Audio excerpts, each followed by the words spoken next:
What's going on, people? Welcome back to another episode of the FF Ballbusters podcast. Today is Thursday, July 13th. My name is Will. Joining me is my co-host Eric. How you feeling today, dog?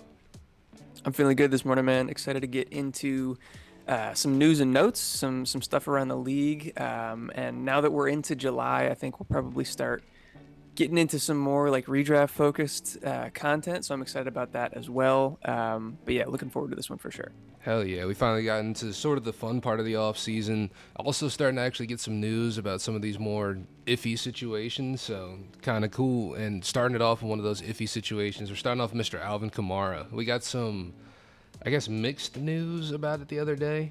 Pretty much essentially he had reached a plea deal in his case in that attack. It really was an attack in Las Vegas. Him and like two other people allegedly ended up jumping a guy, beating him up pretty bad. He's reportedly pleading no contest to the misdemeanor, and the felony is going to be dismissed.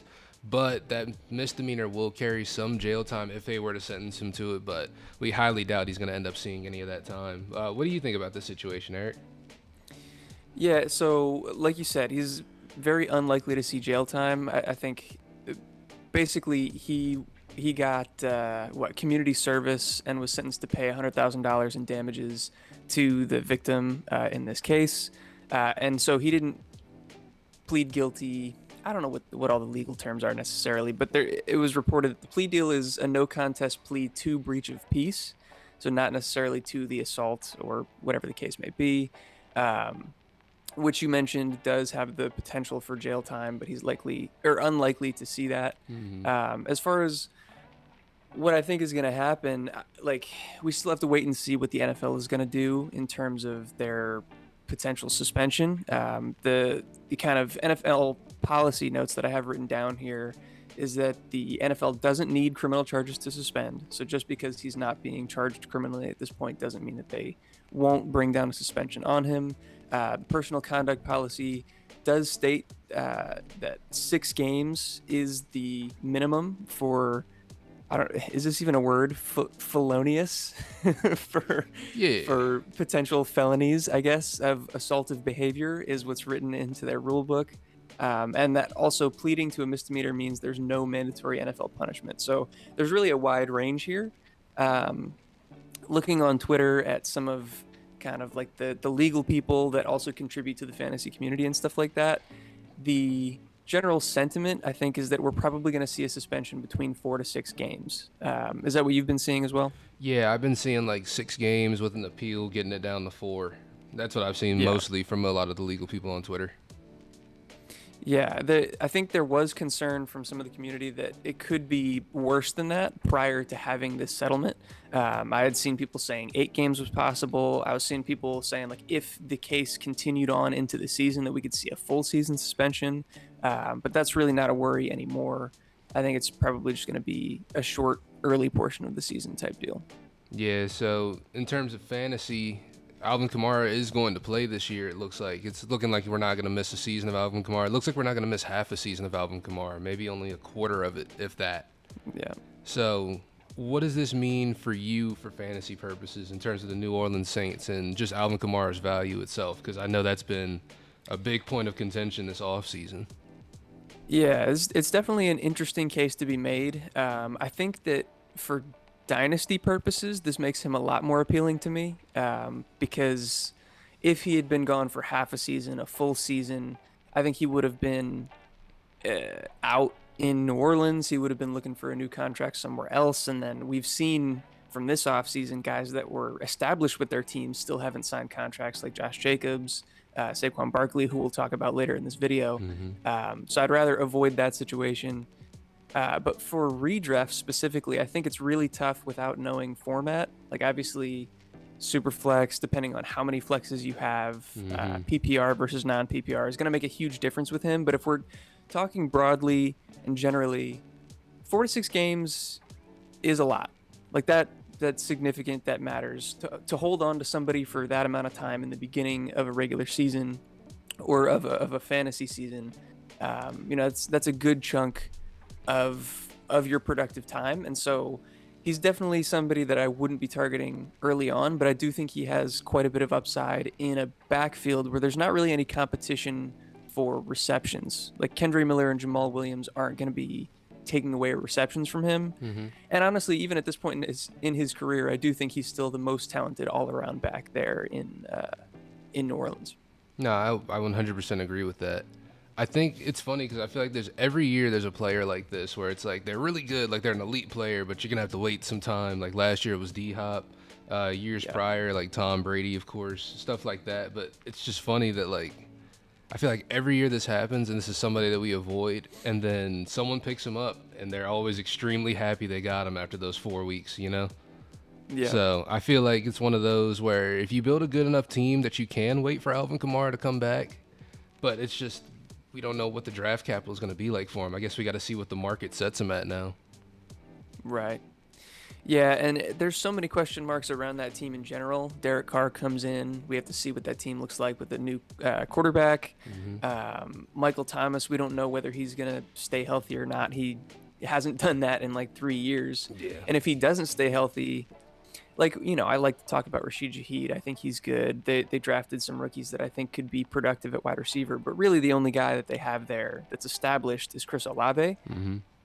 And if that's all they have in the passing game, like it could be a run-focused offense.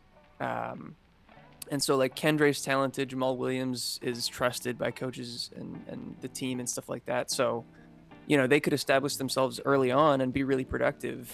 And then like, what does that leave Alvin Kamara with? Like, obviously he's immensely talented and I think deserves to come in and supplant those guys. But if they're rolling, you know, who's to say that they do that, you know, and just give him his job back? Nah, I 100% agree. Like going into year, this is year 28 for Kamara in terms of age. Like he'll be 28 this year. I believe so. Yeah. Yeah, so it's just you got to imagine how the league's going to be viewing him too. They're going to see that, you know, eventually he's going to start to fall off at some point. We don't know if it's going to start this year or not because it remains to be seen. But Yeah. like you said, they got the young guy there and Kendre Miller, Jamal Williams trusted. It's not like they're really hurting at the running back position. Right. They did a good job of setting their team up that way. But yeah, with that being said, I guess that's going to wrap up that conversation there because there's not really too much we can really talk about. It's a lot of conjecture. We got to see how the market sets Alvin Kamara. But the good news is he will be playing this season, and, you know, it's just a matter of when. But there's still some other question marks we got with some other players out there that are still free agents, still elite level players that are free agents. We got D-Hop and Dalvin Cook. Why haven't they signed yet? It's kind of a big question because two elite level talents. But it's kind of weird because D-Hop, older receiver, of course. Dalvin Cook, still, he's 27? I believe. I can look it up as you talk about him. Okay. But yeah, he's 27, coming off some of the most productive years of his career. Of course, last year's the down year. He's dealing with the shoulder injury, but was able to get that corrected this offseason, hopefully. Hopefully. Yeah, hopefully.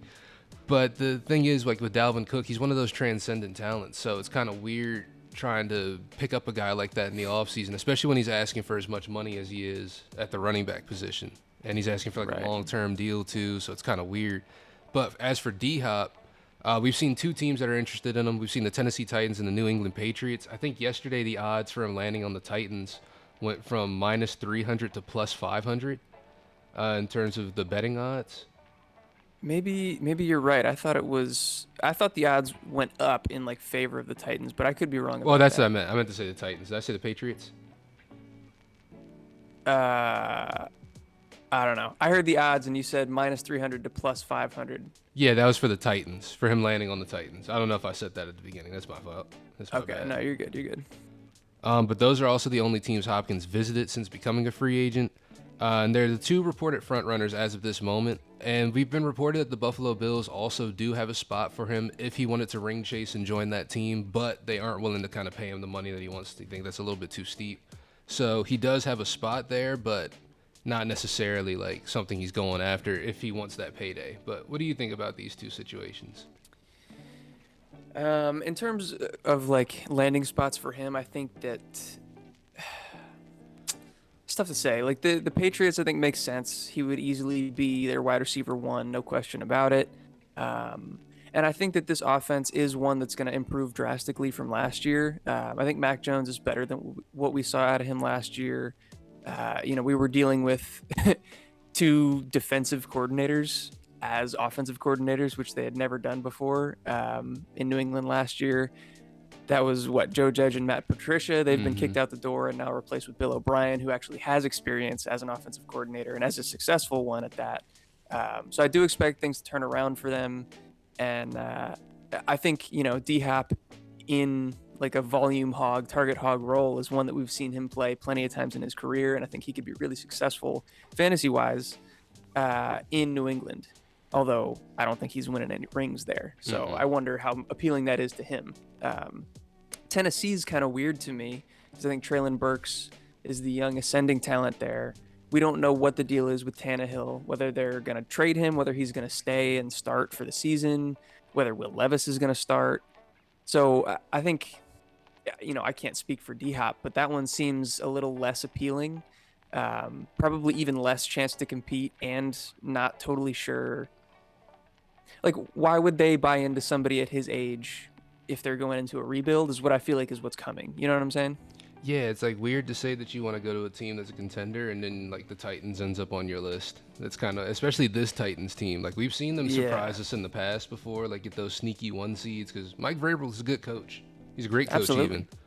But it's just this team is not contending with the roster they've got right now, And I don't think adding D-Hop to the mix is going to be the thing that pushes them over the top. I think it's only going to, like you said, it's just going to take away from other people on that team. Like I saw someone tweet yesterday. I can't remember exactly who it is, but he was saying something about if, D-Hop ends up going to the Titans, hey, we got to downgrade Treylon Burks and Chigo Okonkwo, As much as we love those guys, it's the process. It is what it is there. But, it's just weird to say you want to contend and you end up at the Titans. Also, I feel like that's just the place where old receivers go to die, And I really don't want that for D-Hop. Yeah, we've seen that a couple times with Julio most recently. Randy back in the day. Randy Moss as well. That was a weird one. That was really weird. But yeah, one of the quoted reasons for Hopkins not having signed yet, and I think you probably guessed it based on where his current odds-on favorites are to go, is that he wants to leave the possibility open for other teams to join into the mix and potentially reach out with contract offers for him. Because I don't think he's happy going to either of these teams right now. It's just they're the ones that are most interested at the moment. Yeah, it is what it is. It makes sense. They're not great teams. They got the money to pay them. Obviously, Bill Belichick probably wants him bad if they can get him, but it's not great for him in his situation. And taking a look at Dalvin's over there declining offers. Like he got an offer from Miami, declined it. Rumor on the street right now is he got a $7 million offer from the Vikings, letting that sit for a little bit, which I feel like is a weird move on the Vikings' part, but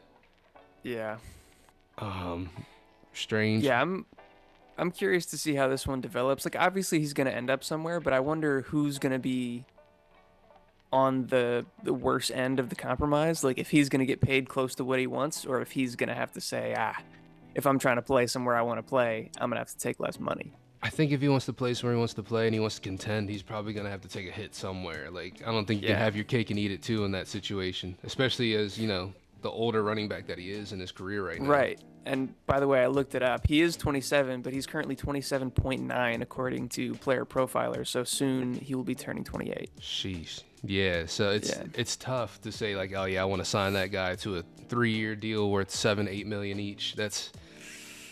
We've seen these older running backs sign contracts like that, and it never works out in the team's favor. We've seen young running backs sign contracts like that, and it didn't work out for teams.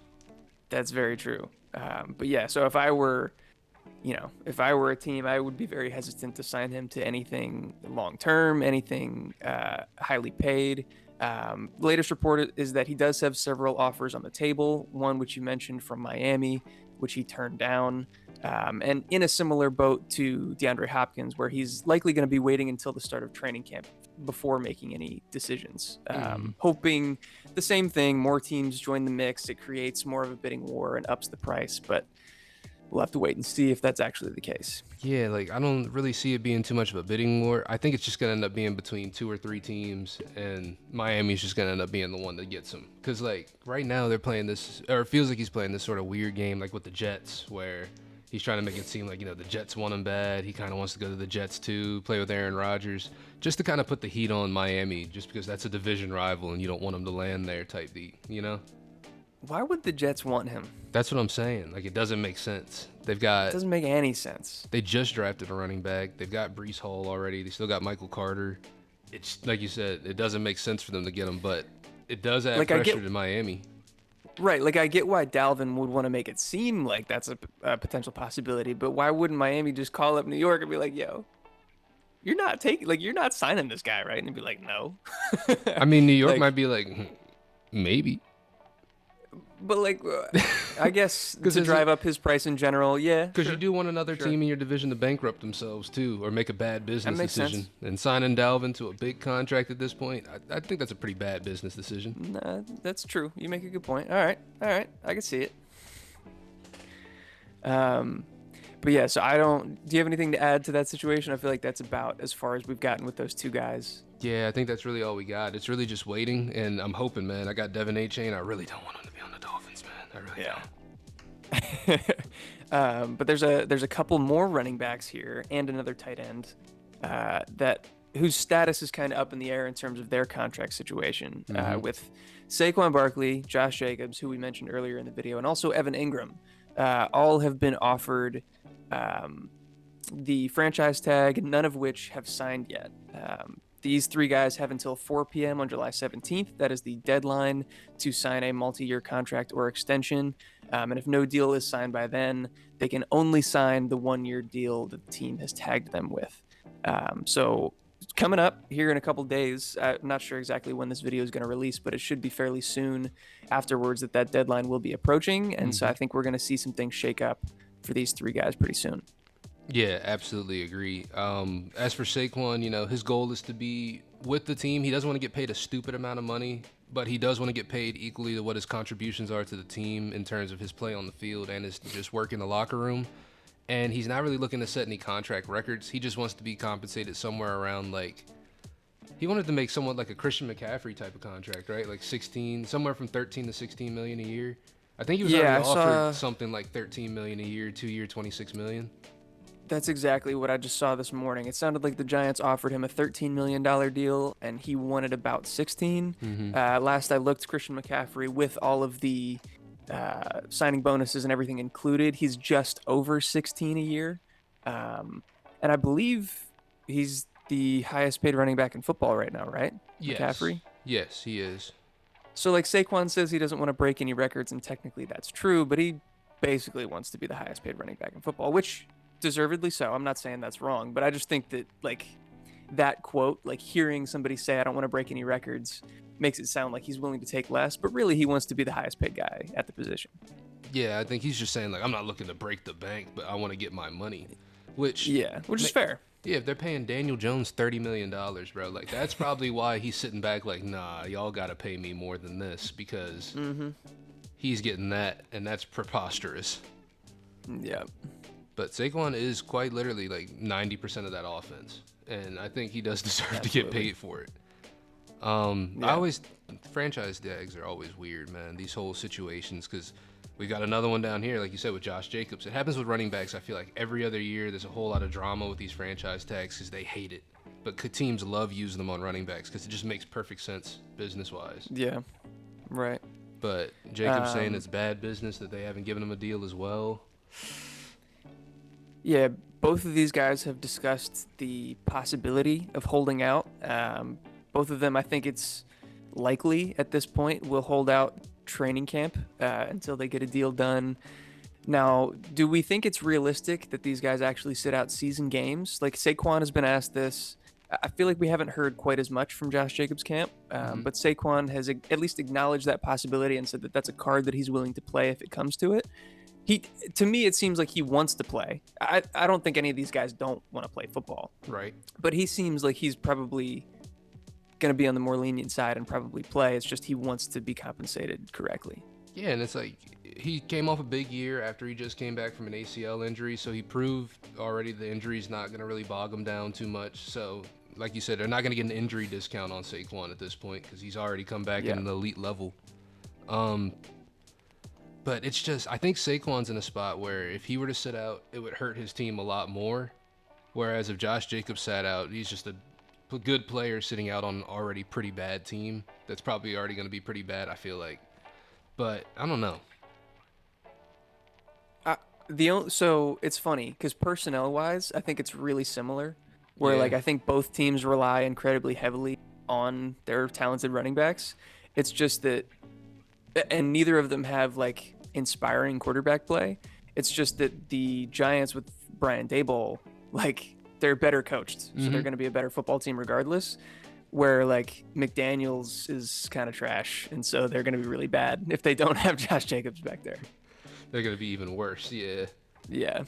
But yeah, it's a weird one. I'm hoping that just we get some good news on Monday. Otherwise, it's just going to be dramatic, and I don't know how to handle drafting either of these guys if that's the case. So that's going to shake some Yeah. things up.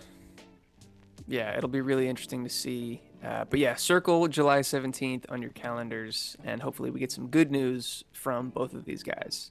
And then lastly, Evan Ingram is on this list, and I think he's probably on the more positive end of the spectrum. All of the reports that I've been seeing, the contract negotiations between the two have been positive and healthy. The Jaguars are hopeful that they're going to get a long-term deal done. Evan Ingram wants to be back. He likes the situation that he's in. Just hasn't resulted in a contract yet. And what I'm seeing right now is that the tight end market with the guys that were signed in free agency this offseason is pretty low. And so Ingram is probably going to be targeting David Njoku's $13.5 million deal as the salary floor for what he's looking for with his contract extension.